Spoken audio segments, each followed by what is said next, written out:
What's up, fool? What's up, fool? How we doing, fool? What's up, fool? How you doing? What you doing, fool? I'm at camp, dude. Yeah? Yeah. I heard you just went and dug a hole here. I just went and dug a hole in the back. Damn. When you're in the woods, You gotta dig a hole. there's no, we don't have a sewer system figured out yet at camp. No. It's not. So yeah, there's this giant hole that me and you have continuously been digging over the past few weeks. Yeah, I think readers can, or the listeners can guess What we're putting in that hole. what goes in the hole.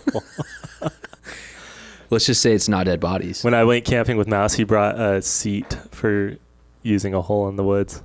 Oh, that's such a that. You know what kind of people do that? Mouse pals. Yeah, but people that know that they are going to take a shit that lasts 20 minutes. Yeah, he don't bring. He had his own stool, but then everybody used it, which is really gross. You don't bring a camping toilet, like a portable camping toilet, unless you're one of those people that has to spend 20 minutes on the toilet.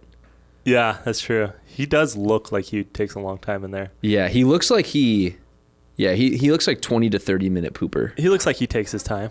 Yeah, he takes his time. I'd say he looks like one of those kinds of people. I'd say that. Yeah, that could be true. I just got back from vacation. Yeah, I know. Yeah, usually, so we, every couple of weeks when we, are doing podcast episodes, it's more than likely you've been on another vacation. So no, tell us about your new vacation true. that you've been on. Well, on the last one, I talked about how I was going to go on this trip, and I came back, and I have things to talk about. Yeah, I know, and I want to hear about them. Yeah, it was fun. It was a good trip. I need to start going on more vacations like you, so I have more stuff to talk about. I haven't been on a lot of vacations recently. So where'd you go first? First, I went to Brooklyn, New York. That's New York, baby. Wait, can you say that one more time? Hey, that's New York, baby. I'm walking here. I said that in a bar there. I was like, my dad'd be so upset right now. Dude, I was in a bar. I forgot about this until right now. I was in this bar, and this family walked in hammered, and they were pushing a baby in a stroller, and I was standing in line for the bathroom, and the girl pushing the baby hit my foot with her stroller. I was like, oh, that's my foot. And she just keeps pushing as hard as she can, and she just rolls over my foot. And I went back to the bar, and I told her, because I was like, dude, these people are hammered. Their kids were just running everywhere. Yeah. And they probably weren't supposed to be in this bar. And I was like, these people are hammered. They just ran over my foot. I fucking hate them. And the bartender's like, really? And I was like, yeah. And I'm like, I'm walking here.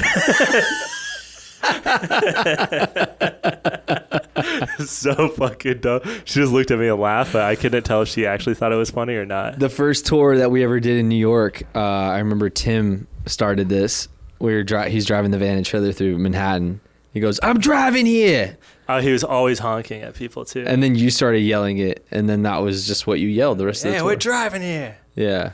Yeah, I went there. We went to a wedding. It was a lot of fun. Shout out Alex and Paige. Yeah, congrats guys. Yeah. On your marriage, I guess.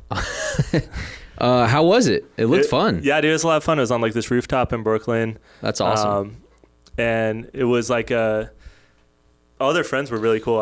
I didn't know anybody there, so I was kind of nervous about how it would go, but I had a great time. So how'd you break the ice, dude? What was the conversation like with the first person you didn't know, and you're like, oh, shit, that guy? Oh, hi, I haven't met you yet. What's your name? That's I use that a lot. Yeah. That's sick. Because luckily we were at the bar in the hotel lobby the night before, and they all walked into the bar at the hotel lobby at the same time, and I was like, oh shit, because I wasn't gonna hit them up. I figured they'd be busy. Yeah. They did everything for their wedding themselves. Because it was just a party. They didn't do it was pretty much just a reception. Yeah. But they brought their own plants and shit. And in New York, that's really difficult because you can't just throw them in your car. They don't have a car, so they had to buy a storage unit and hire people to take plants back and forth, and they would put them on their backs and ride their bikes with all their plants for their entire wedding. So they worked their ass off to make it happen. Yeah. And it paid off really well. The place was sick. It had this big rooftop view, and we did that. And then I just stayed in Manhattan for the next 4 days after that. Went to Chinatown, which was fucking terrifying for the food poisoning, but I had some really good I saw your videos. It was really funny. Yeah, it was a good time, man. We had a really good time. New York is so cool. It's so much better. It's crazy now that we're not touring, because touring there is the worst in the entire world. Touring there is a situation. Dude, it fucking sucks. You have to park. You're not even allowed to like park in the city a lot of the time. So you'd have to park in New Jersey and then Uber in. So like you could drive in, you could dump your stuff off, and then one of your crew members would have to drive all your vehicle back out of the state. Touring in New York is a nightmare for the tour manager. Yeah. It's the worst for the tour manager. For sure. It's just a nightmare. Dude, it's such a nightmare. And like I don't like going on planes ever. We were just like I don't know, like it's just the concept of New York City is just insane. Like that many people there. That many people that are just stacked on top of each other, and it's just some people just feed off that though. Some people, Mom was like, "Should we take the subway?" I was like, "Fucking no." Some people love it. I'm not doing that. Yeah, some people just love that kind of energy. Yeah, I remember when I was younger, feeling that way about like LA and New York. Like the excitement of just people just going and like constantly doing tons of shit. I remember it like being really exciting to me, but as I get older, there's no way I'd want to live in a city like that. No, dude. I mean, I get why they do. Before I had no idea why anybody would want to live there. And now it's like, there's cool shit everywhere. There's always something to do if you want to go do stuff. It's like the best restaurants in the fucking country are out there. And it's just like drenched with music too. Yeah, it's just everything. So that's cool. Like I went to Central Park for the first time. I've never been there. Oh, you've never been there before? Yeah. Sick. So that's like awesome. we went to I went to this like liquor store and they had these mini like pre-canned Negronis, and he's like, go next door to the bodega. I saw you post a picture of one of those. Dude, they were so good. That's funny. And so like we got some drinks and then like had to go next door to the bodega to get a cup of ice, and we just walked around Central Park and like had like cocktails, and it was cool. It was a lot of fun. The last time I went to Central Park, I ran Central Park. Really? With a group of people. Like I run this town kind of? Like yeah, just like that.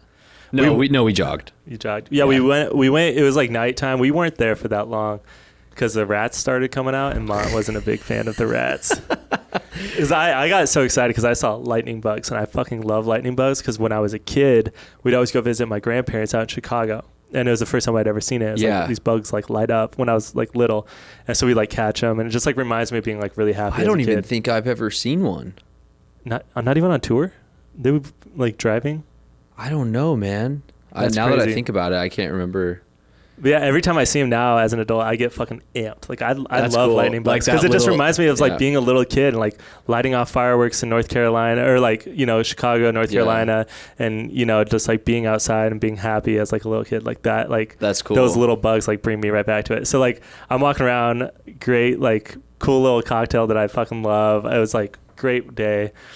And I'm like, oh, wow, look at all these lightning bugs. Like, this is sick. And there's, like, this pond where, like, people can fly fish at. And so I was, like, looking at the fish and stuff, like, which is cool for me. That's cool. And then Mont's like, what is that? And I'm like, that is the biggest goddamn rat I've ever seen in my entire fucking life. Let's go. And then they just, like, we saw one. And I was like, all right, well, don't freak out. Like, it's New York. Like, there's going to be rats. That's New York, baby. That's New York, baby. There's fucking rats everywhere. As we started like walking a little more, and we see another one that's like a little bigger. Then we turned around. There's another one right next to us, and she was like, "Yeah." She's like, "Let's get the fuck out of here." Rats are gross, man. Dude, they're so gross.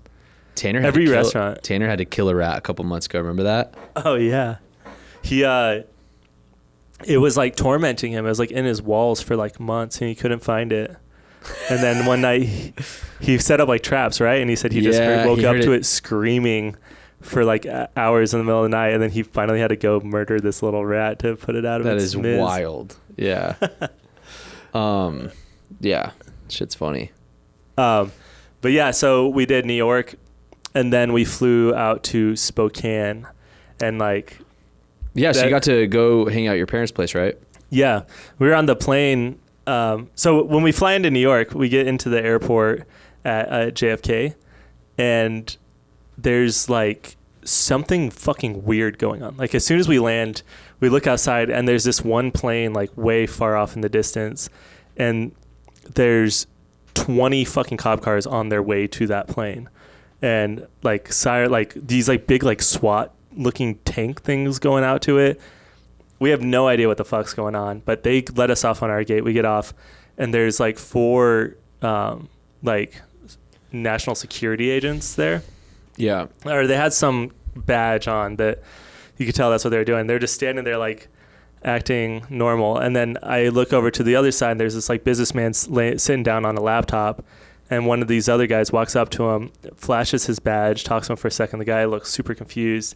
And while he's doing that, the agent like puts this metal brick under his seat. And like dude, something was fucking going down. We were looking online for anything and nothing in the news about what it was. But it was just like, it was really, once I saw that, I was like, let's get the fuck out of this airport. Like, I don't know what's happening. It's probably nothing, but it was some weird, shady shit.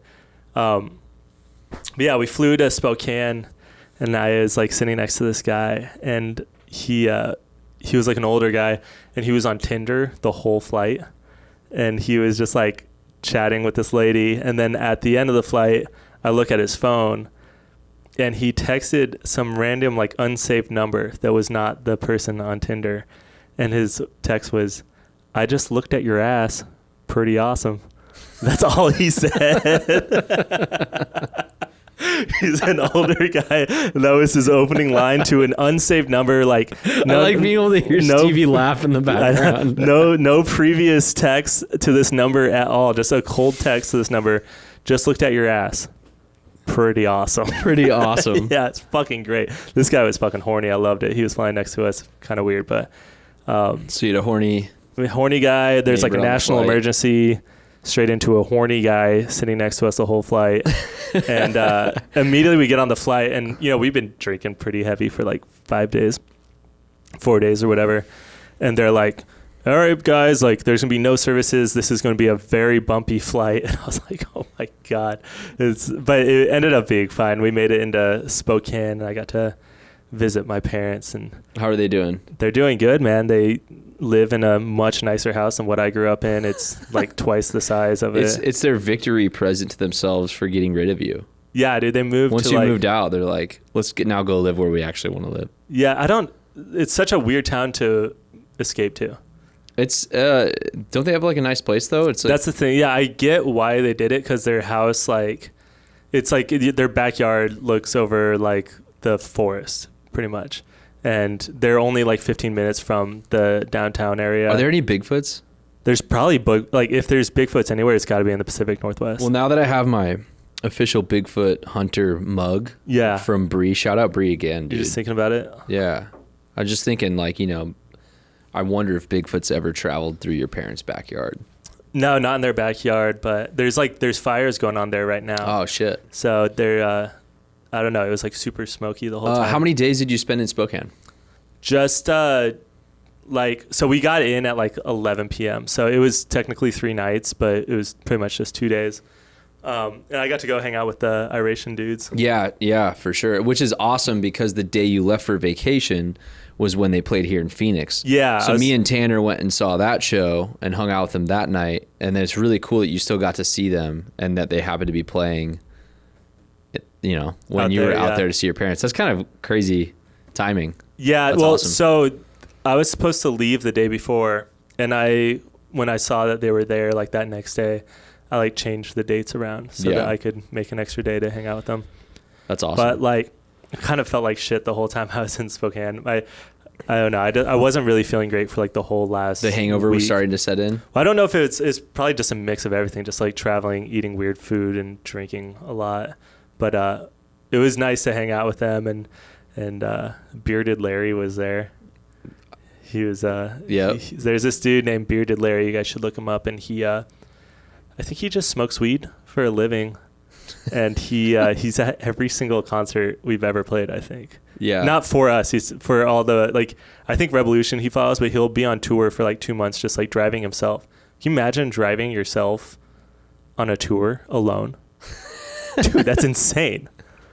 Like every day, just you driving. He's got his doobies too, man. Yeah, he does have his doobies, and he has like a dab rig on his hat. Yeah, it's funny. But yeah, no, it's cool. It was really cool to see like all the Iration guys there and hang out with them. But my parents came and they watched the show, and they ended up sticking around for like half of Revolution's set, and they left. So I had to Uber back to their house, which was only like 10 minutes away from the venue. Yeah. And dude, I had one of the weirdest Uber interactions I've ever had in my entire fucking life. Have you had like weird? Oh yeah, me and Andy almost got killed in an Uber once. Really? Just bad driver or what? Terrible driver. Awful. I've had people pick me up. It was a night on tour where I think Andy convinced me to like go somewhere with him after a show or something. And I wasn't really drunk, so I remember this vividly. But this guy, it was in California, dude, and it was so scary the way he was driving on the freeway. And I thought we were going to die. Dude, so we called this Uber and we like leave like 10 minutes before the show. They had to like leave early. I was kind of relieved that they weren't in like, let's stay out all night and hang out, you know? Cause I had to go to Seattle the next morning. But Uber driver comes, we're like a little late to walk up to the car and she's standing outside of her car. And I'm like, I couldn't tell if she was homeless. There's a lot of homeless out there. I was like, are you an Uber driver? And she's like, yeah. I was like, for Montana? Because Mont booked it. And she goes, sure. And she just shook my hand. And then she walks over to Mont, shakes her hand, gets in the car. And then she starts driving. She's like, oh, your name's Montana. I can't see anything without my readers on. And then she like realizes what she's saying. And she's like, I can see the road fine. And I was like, I'm sure you fucking can. That's what she said. Yeah. So... Is she actually the Uber driver, or is she's this a Uber random driver. person that picked you up? No, she is definitely the Uber driver. So we start going. She passes like there's tons of those like electric scooters out there still. Like every corner is just covered with all these electric scooters. So she passes 12 of them lit up at night, and she like swerves, and they weren't anywhere near the road. They were like on the side. She swerves, and I'm like, whoa. And she was like, oh, someone left their bike in the road. I was like, that's 15 scooters. It looks nothing like a bike. And she just, Amelia was just talking a lot. And she's like, this is my 4th day doing this. I was like, all right, maybe just cut her some slack. And she goes, this is my new full-time thing, though. My husband just lost $40,000 at the casino this year. Oh, no. And I was like, what? And Mont just started talking. And I like nudged her. I was like, so is he going to win it all back? Like, is he going to keep going to win it all back? Or is he done? She's like, I don't know. His dad found out about it. She's like 55. So this guy must be similar age, you know. She's like, his dad just found out and he gets all of his income from his dad. I'm like, what the fuck is going on in here? And so, I mean, this is all in a 10-minute space and she's missing every turn. I'm on Google Maps behind her now, telling her like where to go. And she's like telling us about how her husband like just loves the casino though. So she really enjoys going with him too. So they'll probably still keep going. And she was like unconcerned that he just lost $40,000 this year already. It's like August. And then she goes, yeah, I'm like her daughter and her granddaughter live with her.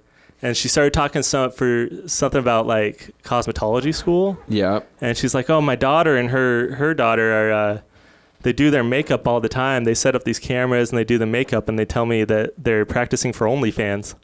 And I was like, what? And again, starts talking. I nudge her. I'm like, I need more out of this story. And she's like, yeah, I had a younger girl in here and she said that OnlyFans is just porn.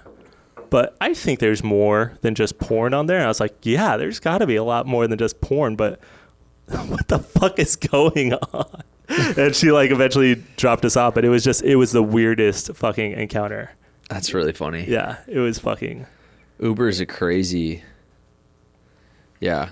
You got to think like so many people drive Uber now that statistically the odds of getting a very weird driver are just going to go up. Well, and one of them's got to be a serial killer. Yeah. Like one. No, more.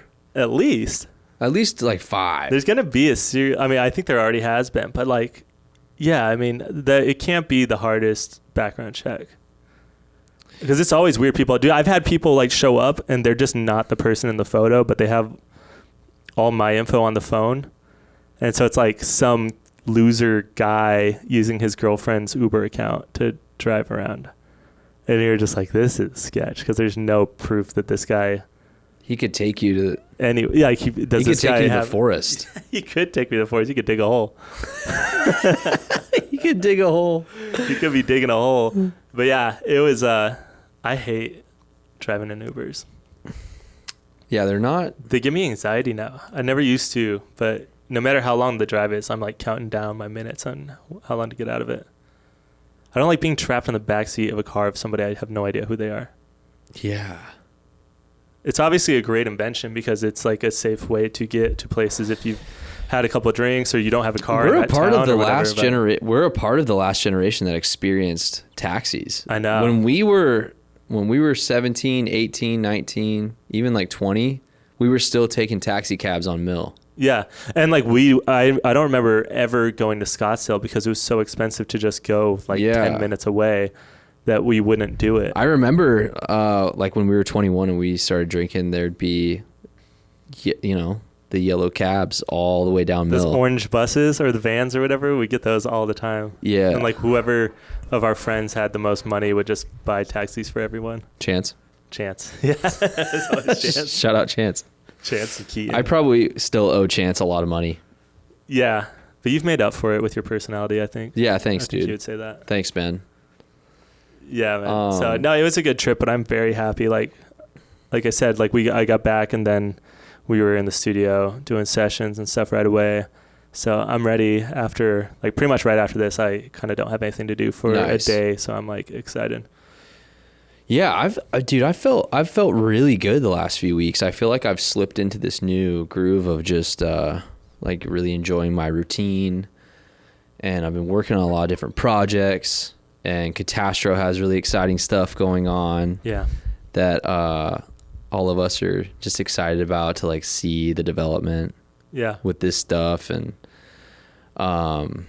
yeah, been eating good, been exercising. I feel like I have good energy. I feel like I'm you've been doing like the exact opposite. Clear-headed.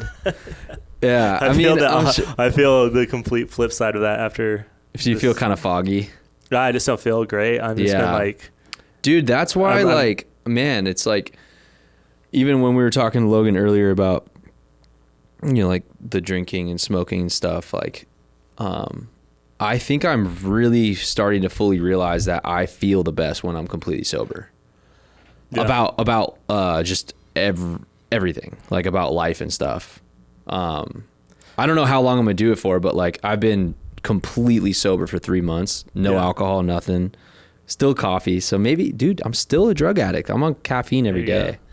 That is my vice. I'm definitely go to some meetings. It'd be so fucking annoying. Everybody just talking so much. Some coffee anonymous boxes in here, just coffee anonymous. That is my one thing. I definitely have like I love caffeine, but you know, that's nothing. But yeah, no, I just feel I think I'm just realizing that about myself personally, and that's not to like demonize whatever anyone else does or alcohol or either, but I feel like I get on a way better groove in life when I don't slip up on that, because even if it's like a drink or two, I then wake up the next morning and I feel dehydrated and I'm like it's just, I feel like I'm gaining momentum by just like cutting a lot of bullshit out.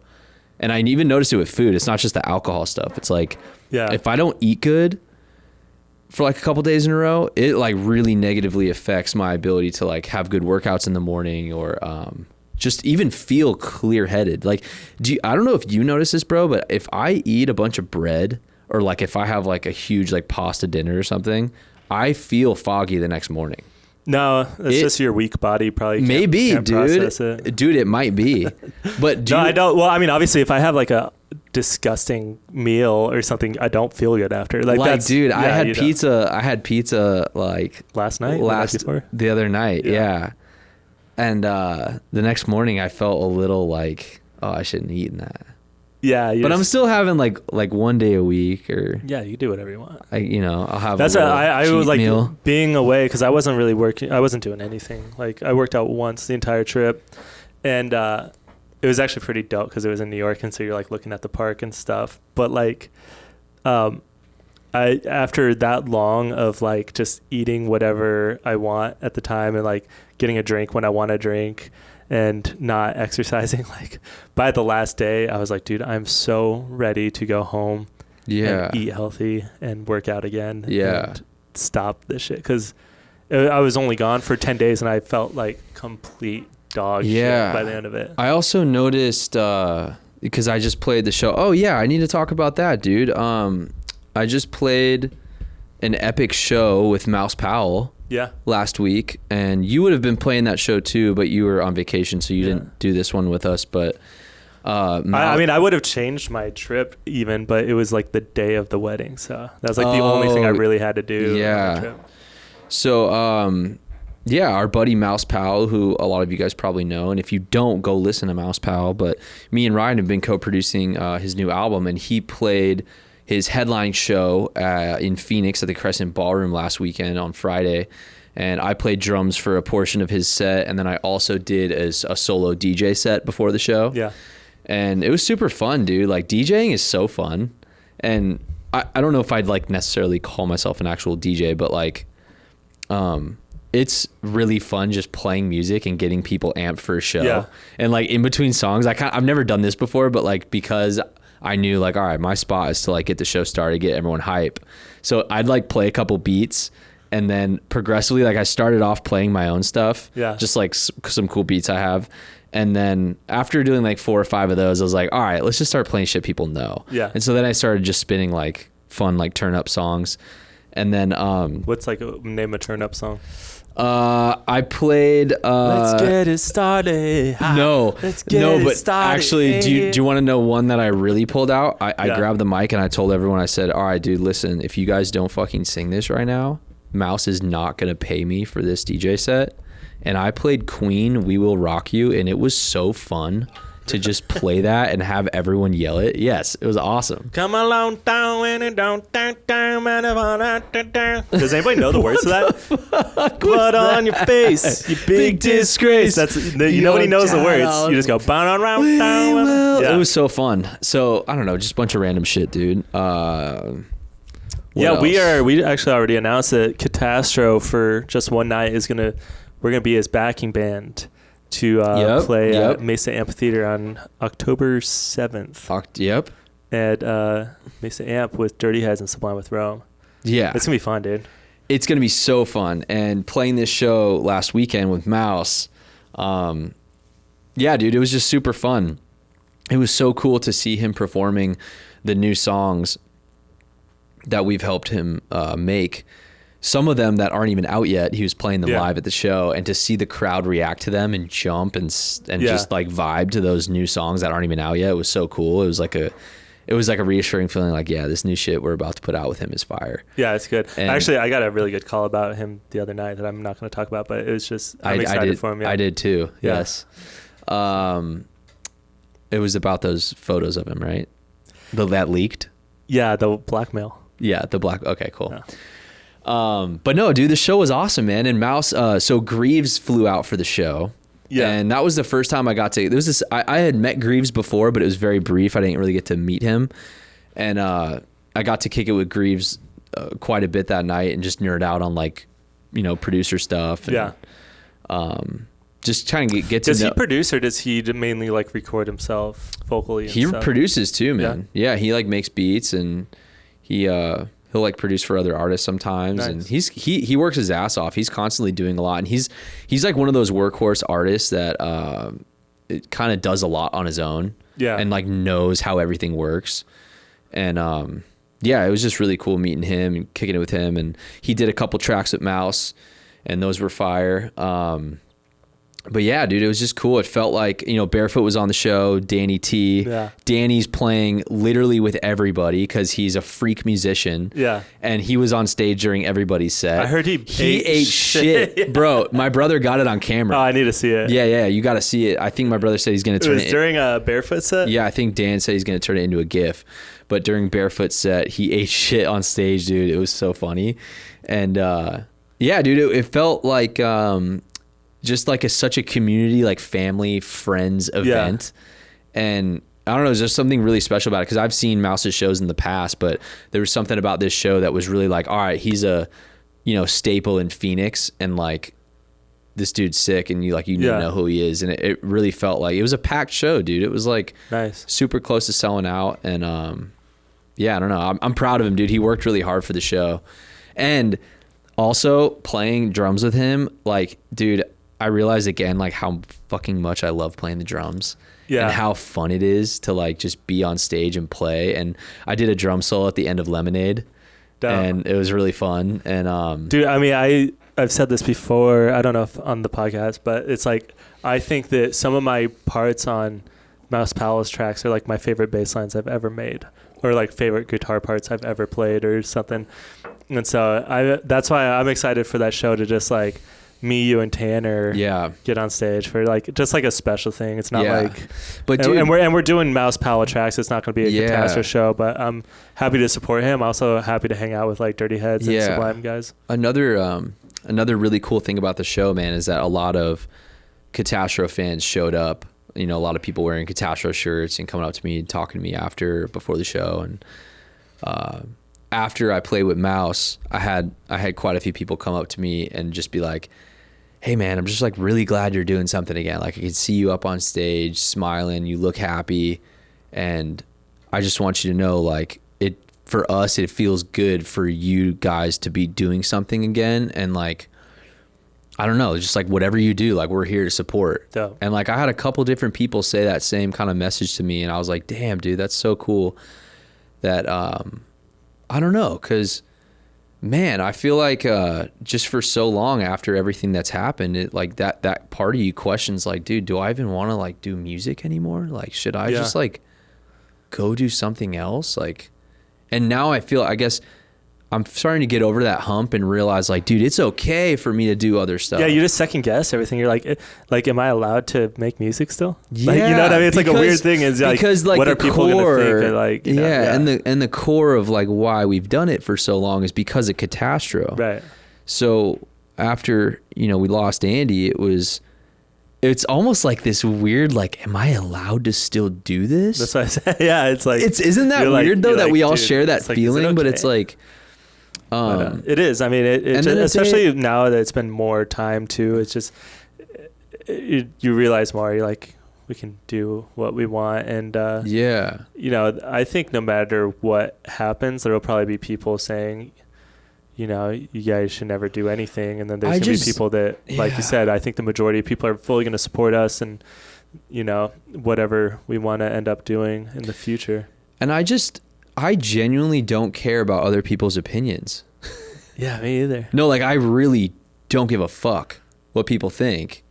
And the cool thing is we don't even have people saying negative stuff like that. No. But I know what you mean. But like, you know, it happens and stuff. And so it's like, it is smart to like think about like, how is everything going to be portrayed? But then when it comes down to it, all that matters is what the three of us think, because we know the truth, what is best for us. We know what is best for like Andy's story and his family. And it's like, who gives a fuck what, you know, any hypothetical, you know, situation. You said something. Yeah. You said something in the studio a couple of days ago, cause we were talking about some of the like, just very, tone deaf messages we got after Andy died. Some types of messages were like, yo, what the fuck went through your head when you thought it was okay to send me a message like this? Dude. Like asking if you want to try out to sing for the band 3 days after he died. Like the fuck is the matter with you? You're insane. So yeah, if you did that and you're listening to this podcast, fucking get some help, dude. It's wild. It's really funny. And no, you can't be in our band. But shit, I lost my train of thought. Where were we going? I haven't heard a word you've said this entire last 40 minutes. What are we talking about? Damn it. Just about like, you know, the weird interactions on Instagram. Yeah. I can't remember. I lost it. Cool. So sick. Well, what were we talking about? I lost my train of thought totally. Just about kind of like us being able to, like, not really caring about what other people say. Yeah, not really caring about what people say, and you know, I said that, you know, at the end of the day, the three of us are all that matters when we're making decisions. Sorry. Yeah. You said something in the studio the other day that was like the perfect kind of scope of like how we've been making decisions, at least the way I've been thinking about it too, is you said, unless something is going to benefit Andy's family and the band, like we're not doing it. Yeah. And like when you said that, I was like, oh, what's cool about that is that if it doesn't benefit Andy's family, it's also not benefiting the band. Yeah. Because only things that can benefit Andy's family and like do things that are good for them, it's not going to help us anyways. So like those two things are like this, and it's like anything that we do with that, like with the band or any like new music or any of that stuff, that all directly goes to them, and it affects them too with them. So it's like, so it's somebody wants to, if it doesn't help us, then it's not helping his family. Yeah. And who gives a fuck? We're not doing it. Like it's not. Yeah. And I thought that was cool that you mentioned that, because it's like such a solid, like, I don't know. It's just like, bare bones. If you break everything down to its simplest form, it's simple. Like, is it going to help me? Because if it helps me, it helps them too. And it's like, the three, like if it helps his family, it helps us. And so that's all that really matters when it comes to like any like business shit in the future, is like, is it beneficial for us, or is this going to hurt something in the long run? Yeah. And it's kind of easier to make decisions when you just boil it down to like, is this ultimately good or ultimately not going to help? Yeah. It's weird though, dude. Like going back to feeling like it's okay to like go play a show again and go do stuff. And, I think for a while, there's like a part of me that, this sounds so weird, but like almost like a part of me that didn't want to fully accept that he's gone. And I think doing stuff, like continuing to do music and like feel good and excited about doing it, is helping me get over the parts that are like, I don't know, like, dude, you're allowed to go do that, you know? Yeah, definitely. I think don't know. I didn't word that very good at all, but no, I just think like, the more time goes on, the more easy, like everybody always says that. And when you're in the thick of it, you don't believe it, but you have more time to process things. So it's like, it's not that Andy it's easier, but it's like, he would want us to do that too. Yeah. It's like, I really do we're think going that. to continue to do whatever the fuck we want to do, because that's what we do. I did today. So I just did whatever the fuck I wanted to do. I brought smoked salmon for lunch and just ate smoked salmon off a tray. Off a tray. That's all I did. That's fire. Yeah. Dude, this is actually really funny. So I also, over the weekend, I went and spent some time for a couple hours with Jeff and Selena. Selena is Andy's sister, and Andy's little nieces. Yeah. Andy Rose and Mia. But so I went and spent some time with them, and they were just chilling at home. Kids were playing and stuff, and Selena, Selena and Jeff, I showed them a couple more of the songs and where they're currently at, and they were asking me questions about like, what are you guys going to do in the future? Like, blah, blah, blah. And, it was cool to see how like excited Selena is for the new music. Yeah. Like she has the same energy towards it as we do, as we like have all this stuff in this secret bottle that we just want to like pop open and show everybody. And she's just so pumped for what we're going to do in the future. And, I don't know. It's just rad that we have all this stuff to like help give people, man. Yeah. It's going to be, it really is like beginning to get me so excited, because like all this I think stuff, we were sitting down yesterday. We both were, and we were like looking over some stuff, and we were both like, dude, I'm fucking amped. Like and you like realize, and it's weird because it's like not like a whole lot of progress is really like nothing massive has we like still changed. have a lot of shit to do. Yeah. We still have a lot to do. We still have a lot of shit it's to do. It's not like, but for some reason we were both just like, dude, I cannot fucking wait. Yeah, man. Yeah, I don't know. I think... did you get to hang out with Tanner over the week when his brother was in town? Yeah, so Tanner's brother was in town from New York? How do you say it? Baby. Yeah. Yeah. But he's in Buffalo. It doesn't count. Buffalo. Tanner's brother and his nephew were in Dude, town. He's old now. Like, I've only ever seen him as like a little kid. Oh, I thought you were talking about Tanner. Tanner's an uncle. Tanner is old. He's now. An old ass. He's uncle. The oldest in the band. Yeah. Nicholas is 13, but he already looks older than us, so that's cool. That's it. Yeah, it was his birthday. Went over, had tacos with them. Hung out with the Riccio family. Did you eat a whole pizza that day too? It was great. No, that was alone. No, that was alone out. That wasn't one of my cheat days. I wasn't on everyday cheat day like you for 2 weeks. You said Sorry. recently you ate an entire pizza to yourself alone. Well, that wasn't that night. That was like 2 weeks ago, maybe. Dude, just be honest. Be real. Dude, I had salmon the other day, just like you. Just like we. You do whatever you want. Yeah, I've been trying to do that too. I've been trying to do one day a week, in like either on Saturday or Sunday. I've been trying to spend more time with family and like go see my mom and my stepdad. Or What's up? I've been hanging out with my brother a bunch because he started doing video. He's been doing tons of video stuff for us at the studio. And The content slave? yeah, the content slave. That's what Ryan calls him. I like that. I like that. I just like to treat him as like my friend's little brother, even though he's dope as fucking guitar and just 30. like 2 years younger And than 30. us. Yeah. Yeah. But I still like every now and then treating him as like he's my friend. Dude, like, I'm really proud of Dan, man. I'm really proud of my little brother Dan. He recently got a video camera and he's taking it really seriously, learning all this stuff, and he's been talking to Sam Scarce and Chris Fick and all the legends that video and photo all guys. of our people that have helped us. And he's just already filming awesome stuff. He filmed Mouse's show the other night, so he's been learning this new skill doing that.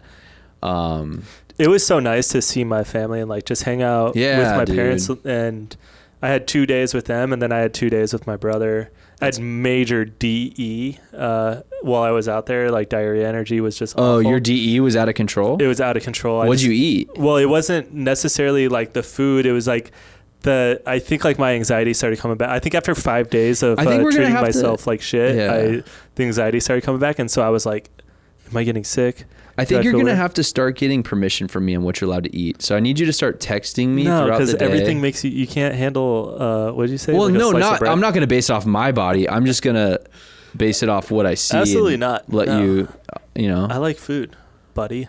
No, I know. I'm talking about to protect you from like DE and food poisoning. You didn't say anything to fucking Native Leaves when they were eating Waffle House every day? Well, he's got that indestructible vibe about him. Yeah, he does. He's not as sensitive to food. Like, you're predisposed to food poisoning.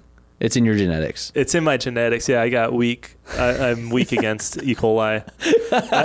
You're weak coli? I'm weak coli. I had bad DE, but I actually got like pretty sick. DE is so funny. Pretty sick one of the days we were like hanging out, and I felt fine that day. It was the first day in like 3 days because I was just like feeling like shit. Yeah. I was like, finally, I feel fine. And it was like the day I had to fly. So I was like, thank God I'm not just like stressing and feeling like shit on this flight, Yeah. And I go out. Feeling like shit on an airplane sucks. Oh, it's like, it's worse than being anywhere when you, like, anywhere if you have to be anywhere when you feel like shit, airplane's the worst spot. Or like 16-hour drive on tour. Yeah, that's in a van. The worst, maybe. But yeah, and we went out, dude, and we went to dinner at this place called Din Tai Fung, like this really bomb. Like Sam Scarce loves that place. It's like soup dumplings. We went there in Seattle, and then we went to this bar. And like while I was at the bar, I just started like sweating like profusely, and I'm like, what the fuck's happening right now? And I got so sick at this bar, and it's my biggest fear is being in public. And I was 10 minutes from my hotel, and I was like, it's happening. Like your worst fears are happening right now. And I like how you explain it as to what, like, that's actually happening in your head. You're telling yourself it's happening. I'm literally saying there's a guy in your head that's going, it's happening. No, it's I happening. hear a voice that's my own voice in my head going, it's happening. Buckle up, buddy. And I was like sick there. And then I had to, like, I went to like sit back down, and we're in this like small, like speakeasy tiki bar place. Yeah. And I'm like profusely sweating. I was like, are you guys like hot? I'm trying to act normal. Yeah. I was like, you guys pretty hot in here? And they're like, no. And I'm like dripping sweat down my face. And I was like, oh, okay, I'm going to go to the bathroom. And like, I come back. I was like, hey guys, I've got to go. And so I walked home it was like a 10-minute walk with just like feeling so fucking sick. Like to the point where you're like dizzy. Like it was like not good. Yeah. And it was only a 10-minute walk, but like Ed Sheeran was playing on the same block at this like really downsized show. Like it was like a venue that we've played there. and Ed Sheeran was playing it, which is dope as fuck. That would have been really cool to see. That's crazy. But there's all these people out there, and I'm like, I'm going to shit my fucking khakis. I was wearing these same pants, like the worst fucking. I was like, dude, I'm walking like, and there's homeless people everywhere. They're like, hey, buddy. I'm like, not now. Not the time, dude. I'm fucking losing it. And I was like walking back, and I finally get back to the elevator or like my hotel, and there was something else going on there. But since there's so many concerts like going on there, the place was fucking a zoo. And so I get in the elevator, and I'm just like, I feel so like nauseous. Like I'm like, and that is the one thing I can't handle is like, if I think I'm going to throw up, it's worse than any other like feeling. And I hadn't been drinking much. I had like 2 drinks at dinner, and I was like, something's fucking wrong with me. Like, I don't know what it is, but this is going to be a very bad night. I finally get in the elevator. I'm like, okay, I'm counting down. I'm like, this can't take longer than like 3 minutes. Like, I'm going to be back in my hotel room 3 minutes. I can lay down. Yeah. My wife stayed out with my brother and her friend, and like I was like, kind of felt guilty about like not being able to hang out with my brother as much, but we go up, and we're on the 40th floor of this hotel, and it stops on level 3. And I'm like, it's going up, and I'm like trying not to, and they're like, yeah, us too. And they're going to level 4.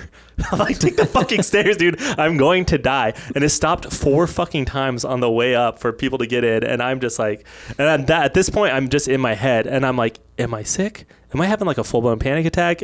Like, what's going to happen? And it was misery. So you make it back? I make it back, and I was fine. So my stomach was like not great. A lot of this is happening in your head, I think. Well, this time it was real because, I mean, I know it was real because there's proof. But so I like fucking almost shit my pants. I knew that was real. But that's like my biggest fear of DE, of being like, it's all in your head, you're fine, but really I'm not. And so I was mind over mattering it fine for a while until I had no choice. Until reality set in? Yeah, and then you're just like, dude, and it's really I was hoping this was going to lead to you shitting your pants, your khakis in an elevator. Dude, that's what I was afraid of. And Mott's like, your fear isn't really getting sick. It's about having like some big public embarrassment. And I was like, are you afraid to be publicly embarrassed? Bars. I might be. Do you ever have dreams where you're getting publicly embarrassed? No. And like, I don't really think it's public embarrassment. I don't know what it is. I guess it's just, more reason to continue therapy. That's what it is. She's got job security. Oh man. No, but yeah, it was. So wait, what happens when you get back in the hotel room? You're just like, oh, I'm okay. Well, I had like, once I was sick at that bar, I loaded up with so much medicine like that I had in my pocket. What medicine? Just Imodium to plug it up. Yeah, always. Yeah, I've never taken that in my life. Really? I think maybe one time on tour you gave it to me because I had DE. No, you just had D. You had full blown D. Oh, full blown D. Okay. I gave it to Tanner once too. It's a pretty clutch thing to just have near you. What does that do? Just like turn your poop inside of you to rocks? Yeah, it just turns to rocks. You're just solid. No, nothing happens. Like, it slows your stomach down. So it's gotta be good for you. It's fine. It's fine. It's fine. But then while I was there, and then I got nauseous, and I took Pepto on top of it, and then I was just like, my stomach was like, just the next day was it was like a brick. I was like, dude, I have soup dumplings and like 40 different stomach medications in me. And I just couldn't sleep. But I prevailed. You prevailed. I stood in my pants. You prevailed. Yeah. We made it. Yeah. It was safe. Dude, it's like... I did kind of have to face some of my biggest fears, and it wasn't that bad. Recovering from long vacations always takes me like a week. Dude, and like I didn't have any time. From like sleep and like if you're eating bad and yeah. So I had like one more day after that, and I was just like, text my brother. I was like, dude, I'm not going anywhere. Like, I still don't feel good. Do you guys want to just come to like the hotel? Yeah. And hang out at the hotel bar and like get snack there or something? And so I'm glad that I like chilled the day before I came home, because immediately it was like the next day was studio and yeah, recording podcasts and stuff. So yeah, I think I'm about due for a nap, just a day to not do anything. Decompression. Yeah. Dope. But good times, baby. Yeah. Yeah. That's funny. Fun. Yeah, it's been good. Like you were saying earlier, it's like, I don't know. I think it's time to like strap in. Like I'm glad I went on the trip. I'm done taking like, I don't know if I'll ever want to do like a long, more than, I think 5 days is like the limit of going places. And yeah. But I think now that I'm home, I don't want to go anywhere. I just want to lock back into my schedule and lock into whatever the fuck we got going on. Yeah. So I'm excited. Yeah, me too, man. Well, should we call it? Yeah, let's dig a hole. I gotta go. Let's go dig a hole. Yeah, it's time to dig a hole in this one. Do we have anything to plug before we take off? Is there anything going on we need to talk about, or? No, I mean, yeah, get your tickets to see us October 7th at Mesa Amphitheater. We will be the backing band for Mouse Powell. We're not playing Catastrophe songs, but you will see the three of us jamming. We're going to be playing a bunch of Mouse Powell stuff. And then, so get your tickets for that. We got the Sucker vinyl is live right now. I think there's still a limited amount of merch going on the Catastrophe website. And me and you are in talks of getting some Kamp merch eventually, so stay tuned for that event. Yeah, actually, shoot us a message, dude. If you have Kamp merch ideas and you're like, damn, it'd be sick if you guys had this, shoot us a message, man, and maybe you can give us some collecting ideas. We're collecting ideas, so now's your time to, be a part of Kamp and help us develop the swag. Yeah, join the squad for good. All right, we'll see you next time. I'm gonna go search for some Bigfoot. All right, peace.